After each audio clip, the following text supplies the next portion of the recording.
Shalom saudara, Bapak Ibu, dimanapun saudara berada. Puji Tuhan, kita masih disertai Tuhan. Tuhan adalah Tuhan yang baik, amin.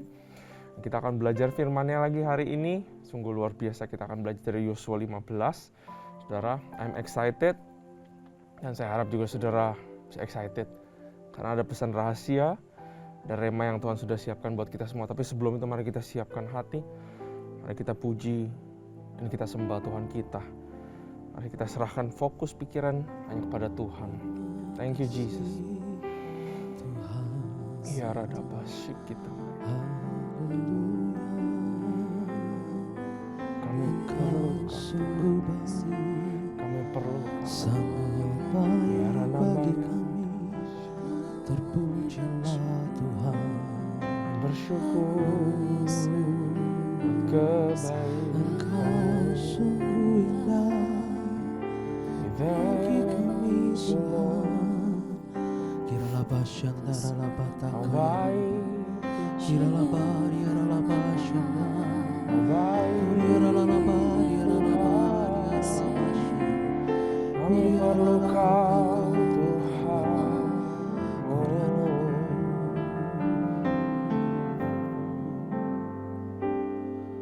Oleh karena kemurahan Tuhan, ku ada sampai hari ini.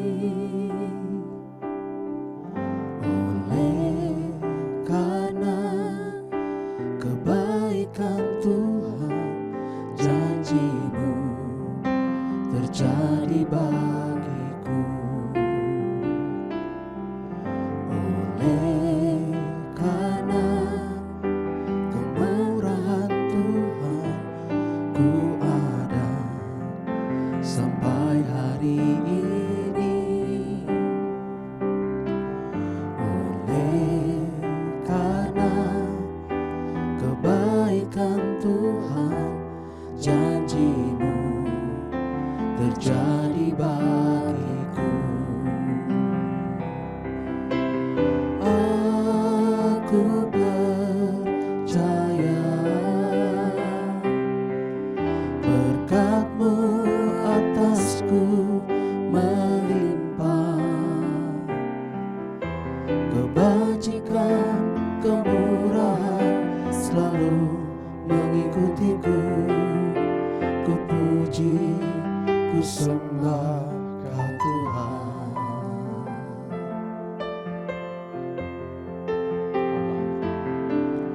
Oleh karena kemurahan Tuhan, ku ada sampai hari ini.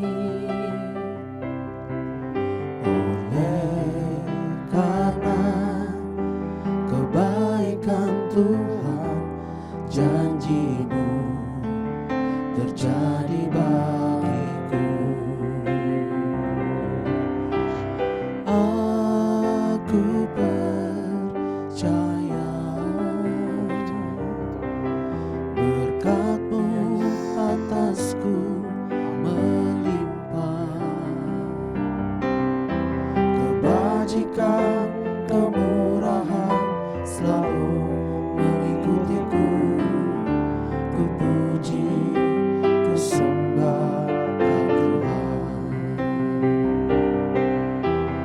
Aku percaya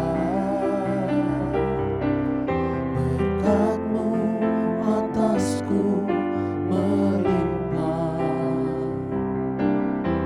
kebajikan, kemurahan selalu mengikutiku.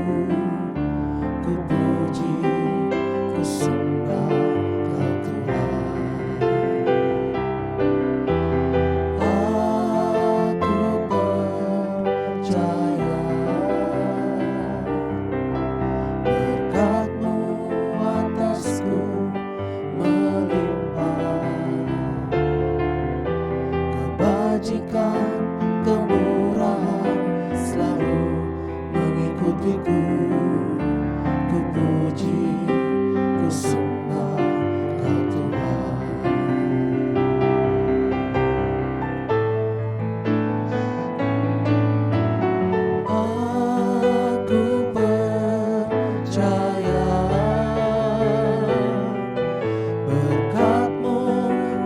atasku melimpah.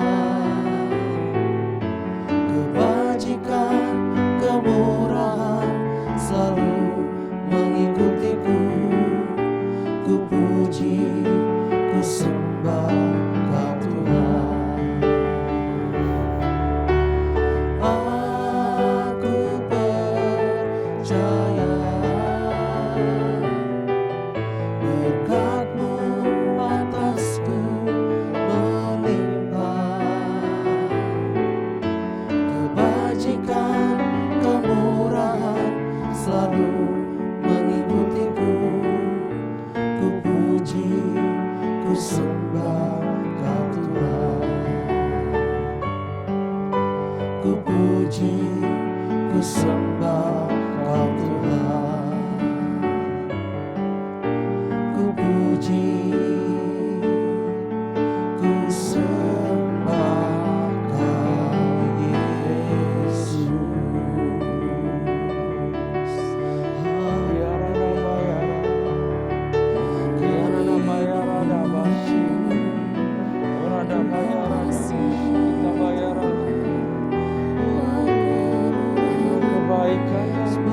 Karena kemurahan-Mu Segala ada Tuhan. Bersyukur kepada Tuhan.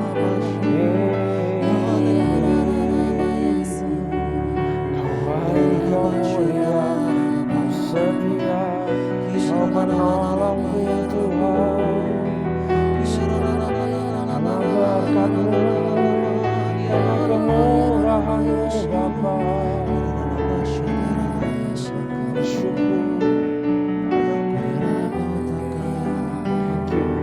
Thank you. Terima kasih.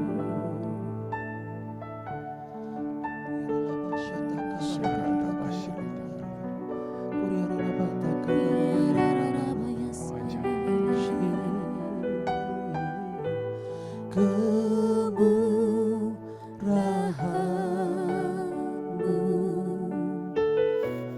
lebih dari hidup.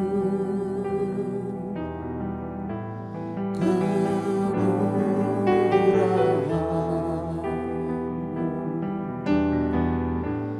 lebih dari hidup. Bahwa lidahku memuji Engkau. Kemurahan-Mu lebih dari hidup. Kemurahan-Mu lebih dari hidup. Kemurahan-Mu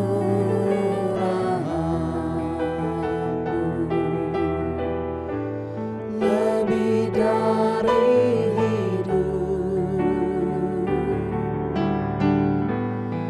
Bahwa lidahku memuji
kami memuji-Mu, kami menyembah-Mu, kami bersyukur kepada-Mu, karena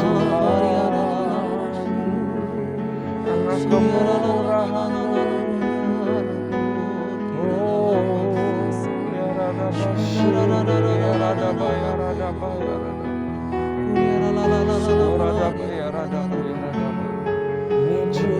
Kami butuh Kau, Tuhan. Terima kasih Tuhan karena kemurahan-Mu. Kami ada sampai sekarang, bukan karena hebat, kuat, gagah kami, bukan karena perbuatan kami. Karena senantiasa Kau yang masih memberikan hidup, masih memberikan berkat, masih membuka jalan-jalan, masih menjawab doa, masih memperhatikan kami semua karena Engkau ya Bapa. Bersyukur Tuhan yang hidup, Tuhan yang murah hati. Kami mau belajar firman-Mu Tuhan. Lindungi hamba di balik salib-Mu, berikan perkataan-perkataan yang baru, yang berasal daripada Roh Kudus. Berikan pengertian, rema, dan fokus. Berikan antusiasme Tuhan kepada seluruh jemaat-Mu Tuhan, anak-anak-Mu yang juga rindu belajar firman-Mu untuk dapatkan sesuatu. Terima kasih Tuhan, terima kasih Bapa. Kami siap belajar hanya di dalam nama Tuhan Yesus Kristus. Haleluya. Amin. Shalom sekali lagi saudara. Saudara sudah siap untuk belajar firman Tuhan. Hari ini kita akan belajar daripada Yosua ayat yang pasal yang ke-15. Mari kita buka Yosua pasal yang ke-15.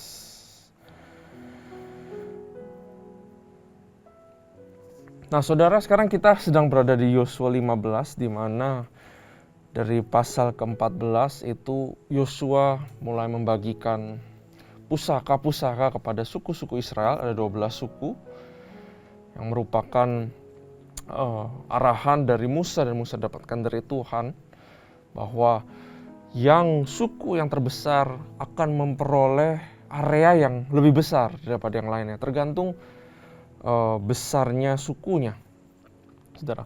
Nah, tapi areanya mereka dapat yang mana itu bergantung daripada undian yang dilakukan pada saat itu. Nah, sekarang perikopnya adalah batas-batas daerah Yehuda. Yehudalah yang pertama kali diberikan bagian tanahnya. Tapi kalau saudara perhatikan di pasal 14, ada seseorang yang sangat menonjol, pahlawan iman. Imannya nggak biasa, saudara, karena dia bukan keturunan asli Israel, namanya Kaleb. Dia bilang, saya mau gunung itu. Nah, nanti di pasal 15 juga ada penggenapan daripada Kaleb merebut Hebron. Ya, jadi kalau saudara sudah belajar tentang Kaleb di pasal sebelumnya, nah, tidak ada salah kita mengulang lagi akan Kaleb. Kita akan belajar juga yang namanya iman dan kesabaran daripada Kaleb. Ya, nah, mari kita mulai. Yosua pasal yang ke-15. Nah, saudara, satu lagi sebelum saya lupa. Jadi yang dibagi-bagikan ini nanti saudara akan lihat dari 15 dan seterusnya itu adalah kepada 9,5 suku. Karena Manasye, Gad, dan Ruben itu sebenarnya sudah mengambil bagian di daerah timur. Tapi kalau Manasye cuma setengahnya. Jadi kalau saudara nanti lihat full mapnya pembagian pusaka tanah ini, saudara akan lihat Manasye itu ada 2 bagian. Ya, dan kita akan mulai dari pasal 15, akan banyak kata-kata yang kita nggak mengerti, daerah-daerah yang kita nggak mengerti, mungkin namanya sudah berubah sampai sekarang, saudara. Karena itu saya himbau untuk saudara juga mungkin bisa buka internet untuk lihat pembagian tanahnya itu seperti apa. Maka kita akan lebih visible dan kita akan lebih mengerti itu semua. Batas-batas daerah Yehuda. Kita baca dulu dari ayat 1 dan kita akan berhenti nanti di ayat 12. Bagian yang diundikan kepada suku Bani Yehuda menurut kaum-kaum mereka adalah sampai ke batas tanah Edom, sampai ke padang gurun Zin, ke selatan di ujung selatan. Nah, saudara perhatikan bahwa Yehuda akan dapat di daerah selatan. Itu juga yang disebut dengan Yudea. Batas selatan bagi mereka mulai dari ujung Laut Asin, dari teluk yang menghadap ke selatan. Lalu keluar pada sebelah selatan pendakian Akrabim, terus naik ke Zin, naik ke sebelah selatan Kades Barnea, terus ke Hezron, naik ke Adar, membelok ke Karka, terus ke Azmon, dan keluar pada sungai tanah Mesir, sehingga batas itu berakhir ke laut. Itulah bagi kamu batas selatan. Batas timur ialah Laut Asin, sampai ke muara sungai Yordan. Batas pada sisi utara mulai dari teluk di muara sungai Yordan itu. Batas itu naik lagi ke Bet Holga, melalui sebelah utara Bet Araba. Kemudian batas itu naik ke Batu Bohan bin Ruben. Lalu dari lembah Akor. Nah, perhatikan lembah Akor, saudara. Lembah Akor mengandung sebuah hal yang sangat signifikan, nanti kita akan bahas. Lalu dari lembah Akor, batas itu naik ke Debir dan menuju ke utara Gilgal di seberang pendakian Adumim yang di sebelah selatan sungai. Kemudian batas itu terus ke mata air En-Semes dan keluar lagi ke En-Rogel. Kemudian batas itu naik ke lembah Ben Hinnom di sebelah selatan sepanjang lereng Gunung Yebus. Itulah Yerusalem. Jadi Yerusalem itu juga bisa disebut Yebus. Orang-orang Yebus itu ya Yerusalem itu sendiri. Kemudian batas itu naik ke puncak gunung yang di seberang lembah Hinnom. Di sebelah barat di ujung utara lembah orang Refaim. Kemudian batas itu melengkung dari puncak gunung itu ke mata air Meneftoa, lalu keluar ke kota-kota pegunungan Efron. Selanjutnya batas itu melengkung ke Bala, yaitu Kiryat Yerim. Kemudian batas itu membelok dari Bala ke barat ke pegunungan Seir, terus ke utara ke lereng gunung Yerim, yaitu ke Salon, turun ke Bet-Semes dan terus ke Timna.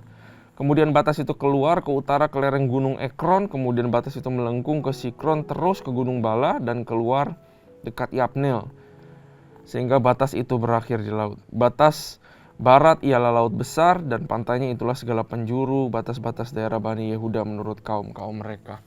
Nah, saudara, Tuhan memberikan batas-batas. Kenapa sampai begitu detail, saudara?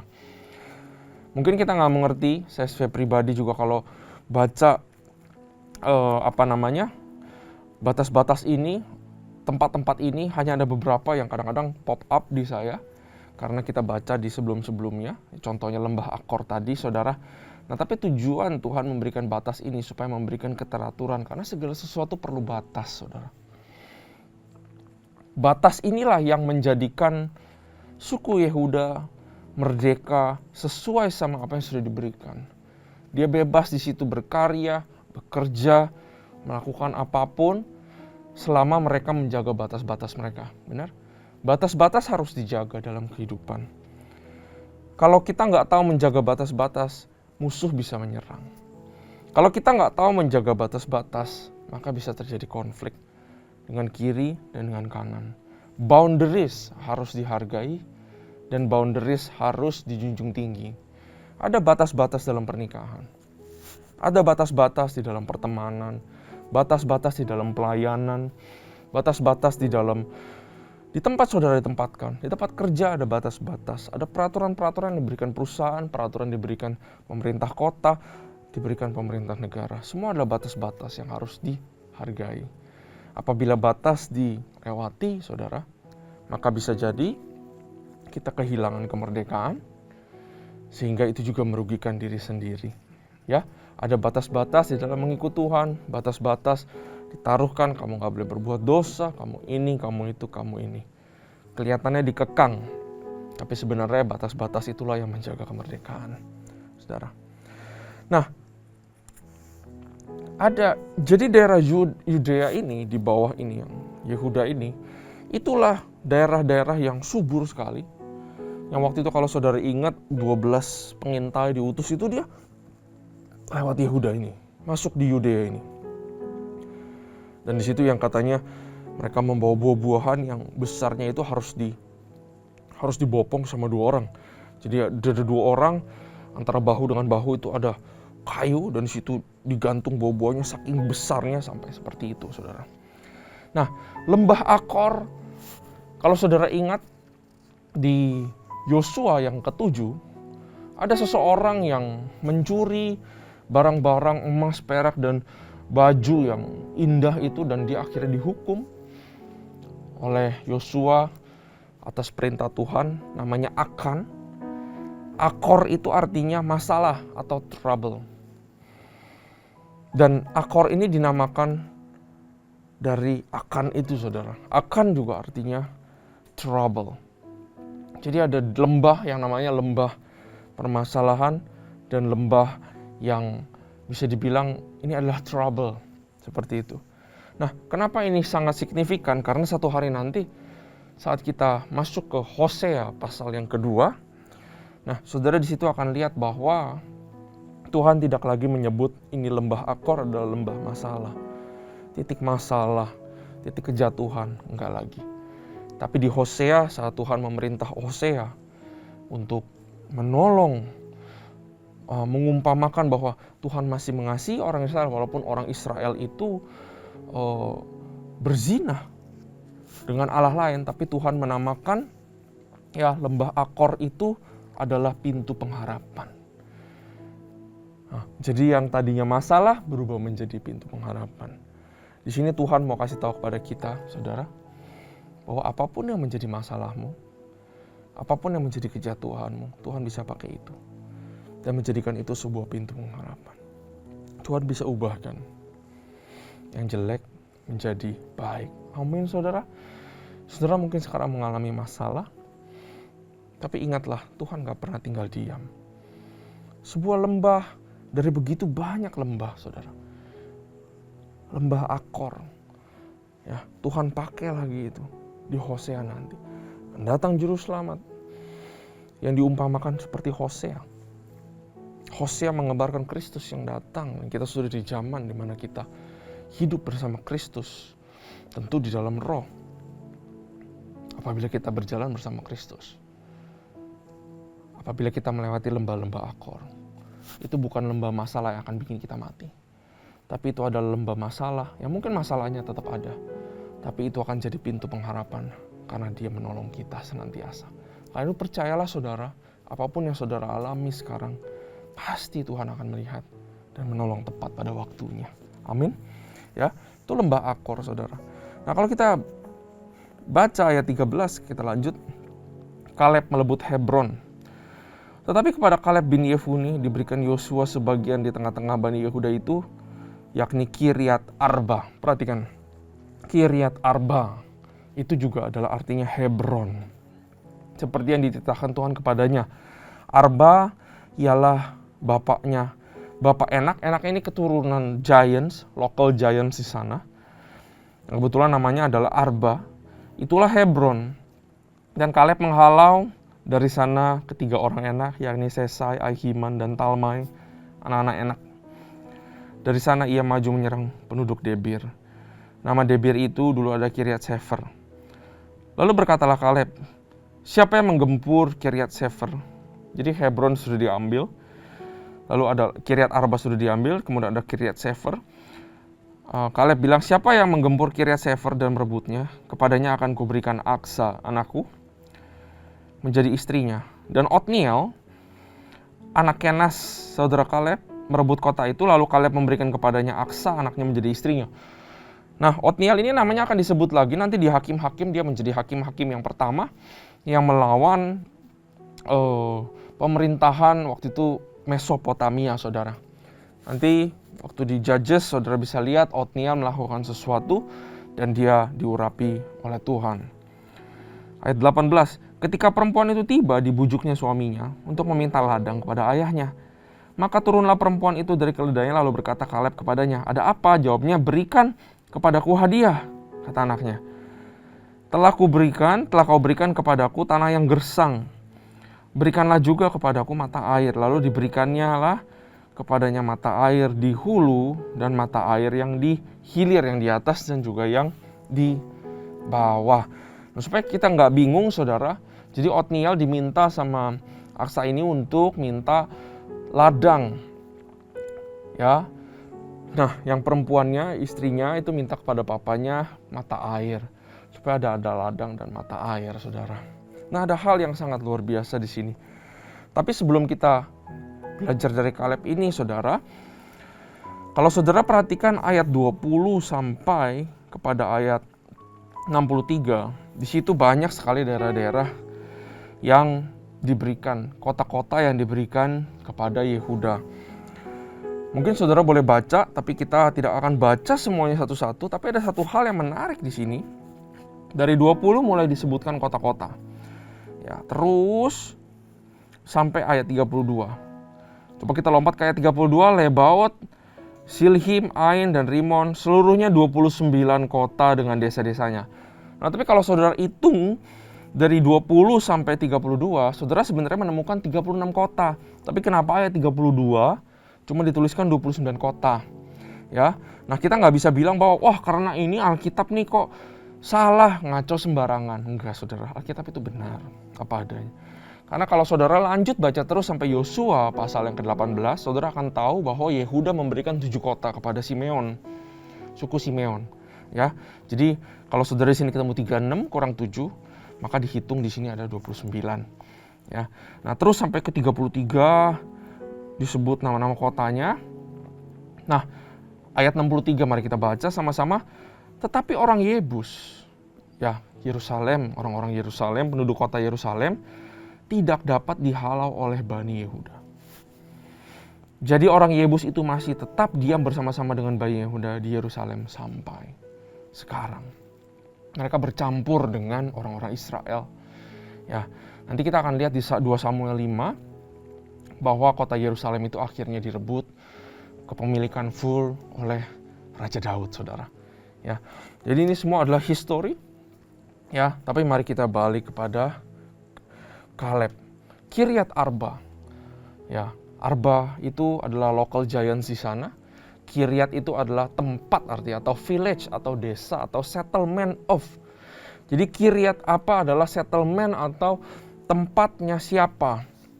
Nah, Arba ini ada 2 arti. Arba yang pertama memang namanya local giants di sana, jadi tempat raksasa ini. Tapi Arba di sini mengandung signifikansi juga, karena Arba itu adalah sebuah bahasa Hebrew yang artinya itu nomor 4. Ya, ada Ekat, ada Shtaim, ada Shalos, dan ada 4 itu adalah Arba. 4 ini menunjukkan signifikansi ya bahwa adalah 4 orang yang tokoh yang dikubur di tempat itu. Yang pertama dikatakan oleh para ilmuwan Alkitab adalah Adam, walaupun tidak ada buktinya, tapi mereka mempercayai bahwa Adam dikubur di situ. Kemudian kita tahu Abraham di sana, kita tahu Ishak di sana, dan Yakub dikuburkan di sana. 4 namanya Kiryat Arba.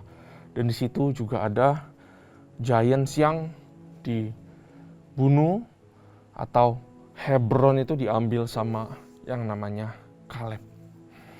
Nah saudara, Kaleb mempunyai sesuatu yang spesial yang saya pengen kita semua belajar hari ini, saudara. Kaleb itu orang Kenas, ya, keturunan Kenas. Kenas itu artinya anjing, saudara. Ya, intinya Kenas atau Kaleb itu bukan pure keturunan Israel.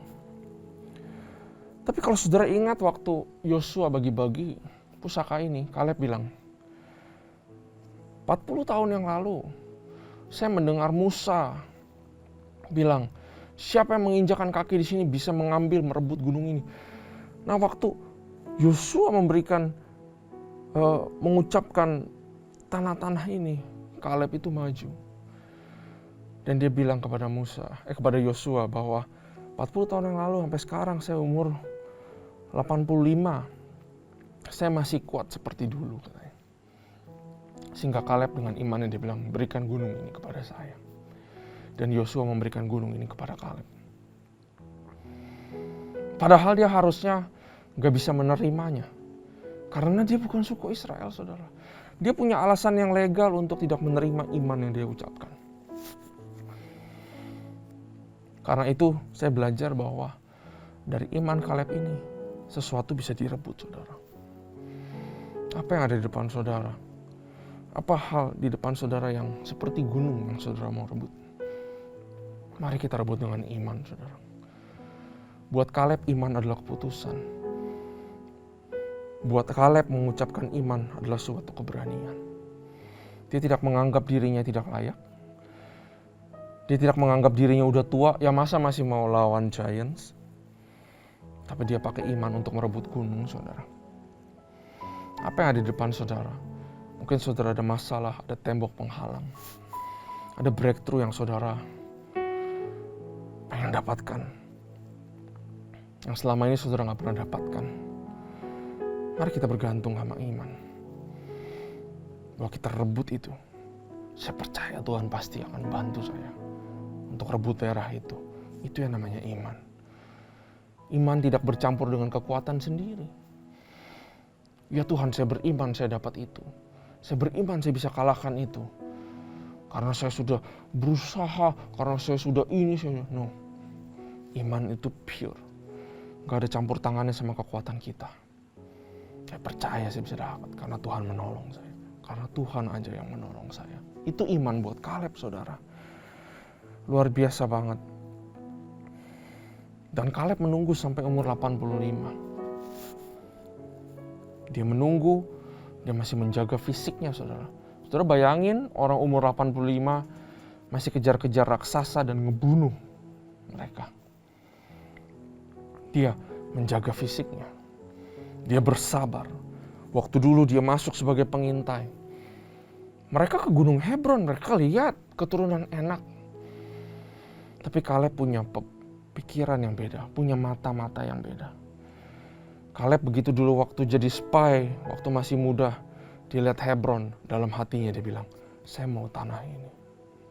Saya mau gunung ini. Dan karena para spy waktu itu banyak yang takut dan Tuhan marah, harus tertunda sebegitu lamanya sampai Kaleb umur 85. Apa artinya, saudara? Mari kita terus beriman dan ditambahkan dengan kesabaran. Iman dan kesabaran, saudara akan meraih yang namanya kemenangan. Sabar itu bukan artinya pasif. Kaleb waktu melihat Hebron sampai dia umur 85, gak pernah sedetik pun janjinya, keinginannya untuk dapat Hebron itu hilang. Dia simpen terus di mental pikirannya. Dia simpen di hatinya. Kalau mungkin zaman sekarang, dia doakan terus, hari demi hari. Sabar itu bukan pasif. Sabar itu aktif menjaga iman. Diam, seakan-akan diam. Tapi di dalam sini aktif menjaga iman, menjaga image. Saya percaya gunung itu buat saya. Berapapun lamanya, setiap hari saya katakan gunung itu buat saya. Berapapun lamanya, mungkin gak kelihatan terang cahaya, mungkin justru keadaan sebaliknya. Tapi yang di dalam sini aktif bilang, saya percaya janji itu buat saya. Itu adalah iman dan kesabaran. Dan saudara tahu apa yang luar biasa? Waktu akhirnya Kaleb bilang, saya akan rebut gunung itu. Yosua berikan gunung itu kepada saya. Saya akan buktikan. Di gunung itu ada keturunan raksasa. Akan saya bantai habis semuanya. Dan itu benar terjadi, saudara. Nah, saya percaya di masa penantian sampai Kaleb, dia selalu pegang iman. Karena kenapa? Karena anaknya Aksa itu, perempuan itu, juga beriman. Otniel, suaminya yang baru. Kamu minta ladang kepada papa, pasti dibelikan sama papa. Minta dengan berani. Kamu minta ladang, saya akan minta sumur, tempat airnya. Kamu minta, saya minta. Masa iya nanti Kaleb kasih? Yes, apa yang terjadi? Kasih, bold. Anaknya belajar apa yang namanya iman. Karena itu saudara, iman adalah sesuatu hal yang sangat contagious, yang bisa menular kepada keturunan-keturunan. Sebagai parents, saya juga, saudara juga. Mari kita tunjukkan iman kita lewat perbuatan. Sehingga iman kita bisa menginspirasi orang. Sehingga iman ini bisa dipelajari sama orang. Dan orang juga bisa belajar untuk namanya beriman. Harta apa yang terbaik yang kita tinggalkan buat keturunan kita? Mungkin kita sudah siapkan pendidikan yang terbaik. Kita siapkan rumah. Kita siapkan segala sesuatu, uang. Untuk mereka menjalani kehidupan mereka. Tapi hal yang terpenting, yang harus kita wariskan kepada keturunan kita ke bawah adalah harta iman. Rajin-rajinlah berdoa supaya anak-anak kita melihat. Rajin-rajinlah kita melayani supaya anak-anak kita melihat. Rajin-rajinlah kita untuk memperkatakan iman, untuk hidup berjalan dalam iman, sehingga anak-anak kita melihat. Karena itulah yang menjadi harta yang berharga buat keturunan kita. Amin. Terima kasih Tuhan buat firman-Mu. Kami bersyukur, kami belajar tentang Kaleb. Kami belajar kemurahan-Mu yang memberikan pusaka kepada umat Israel. Kami bersyukur melihat bahwa kejadian ini akhirnya umat Israel mendapatkan bagian tanahnya. Kami belajar tentang iman dan kesabaran. Kami belajar bahwa firman-Mu ya dan amin. Terima kasih Tuhan, terima kasih ya Bapa. Berkati kami semua, supaya apa yang kami belajar hari ini bisa kami praktekkan. Bahwa setiap orang di sini bisa berkata, kami mau gunung itu Tuhan. Dan kami akan belajar beriman dan belajar mempraktekkan yang namanya kesabaran daripada Kaleb. Terima kasih Tuhan. Hanya di dalam nama Tuhan Yesus kami berdoa, haleluya. Amin. Tuhan Yesus memberkati.